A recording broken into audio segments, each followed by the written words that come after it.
जॾहिं बि सिंध सॾु कयो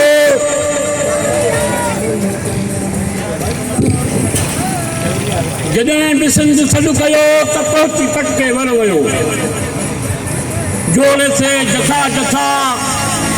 न हिट किया न हद किया न दम दलेर धद किया अजाई तो अची हिते अड़ाई तन तो टंगा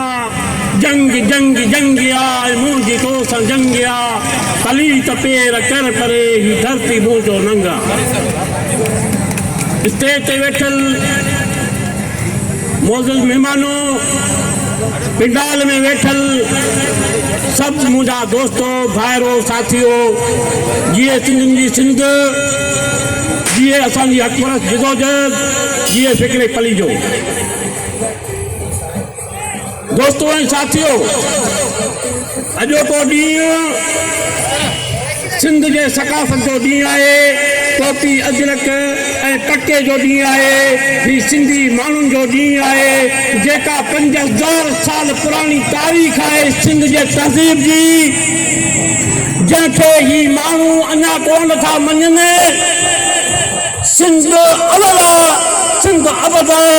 सिंध खे हरगिज़ नाहे फना सिंध सदाई सिंध ई रहंदी सिंध जा मुनकर नाना आहिनि ॾाढ ॾमर जे कोट कहर जा कहिड़ी कुंजरा किला आहिनि मारूअ जा ई मिठड़ा मारू मुंहिंजी मूर न मना आहिनि असां हिन सकाफ़त खे उजागर कयो आहे सॼी दुनिया में अॼु अमेरिका में बि सिंध जे सकाफ़त जो ॾियारो मल्हायो पियो वञे सॼी दुनिया खे ख़बर आहे त सिंध जी तहज़ीब 5000 साल पुराणी आहे ऐं उन खां पोइ बि सिंधी माण्हुनि खे अक़लियत में तब्दील कयो पियो वञे सिंधू दरिया ते डैम ठाहिया पिया वञनि असांजे समुंड जा ॿेट विकिरो करे धारनि खे ॾिना पिया वञनि असीं वाज़े ऐलान था कयूं त तव्हां जॾहिं बि हिकिड़ो सिंधी आहे त सिंध जे हिकिड़े कठ ते बि क़ाबिल नथा थी सघो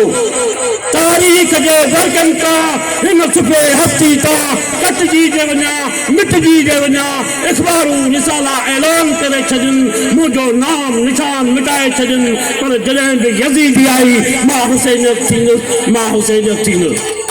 असीं उहे सिंधी आहियूं तव्हांखे ख़बर न आहे त हिते सुमरा दोता कहिड़ी हिते मरी विया ही गोड़ो कब्रिस्तान पियो अथव हू मकनी जो मुकाम पियो अथव सिंधी माण्हू जेसीं ताईं जिंदा आहिनि तव्हां सिंध खुटाए नथा सघो बाक़ी सभु असांजा ॿाहिरि आहियो महिरबानी करे ही दरिया ते ऐं समुंड ते जेके ॿेट विकिरो था कयो इन्हनि तां हटी वञो असीं सिंध खे उजागर दोस्त वेठा आहिनि कन में दोस्त चए थो ॻाल्हियूं घणियूं आहिनि तमामु घणियूं ॻाल्हियूं आहिनि जेके तव्हां दोस्तनि सां कजनि टाइम कोन्हे उनजे करे ऐं इहा आख़िरी शेर चई असां न त पीपल्स पार्टी जा बि ॻाल्हायूं हा ॿियनि दोस्तनि ते बि ॻाल्हायूं हा जेके उन्हनि सां गॾु बिट वेठा आहिनि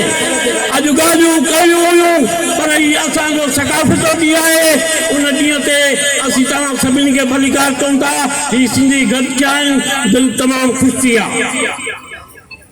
उनजे करे चपन ते चटियूं ज़बान ते मोरूं कुठूं तकातियूं खिजनि थियूं छातियूं सब में सदमा अंदर में उज़मा दुखनि में ॾींहं ऐं रोअण में रातियूं लिकाया कहिड़ियूं लतीफ़ तोखां ॿुधायां तोखे बिरे जूं बातियूं सवनि जूं खाई खजूर साई खलूं त खोलनि भला पिटाई मरनि था मारू तुसनि सां सिंध ॾर था कड़कनि भला पिटाई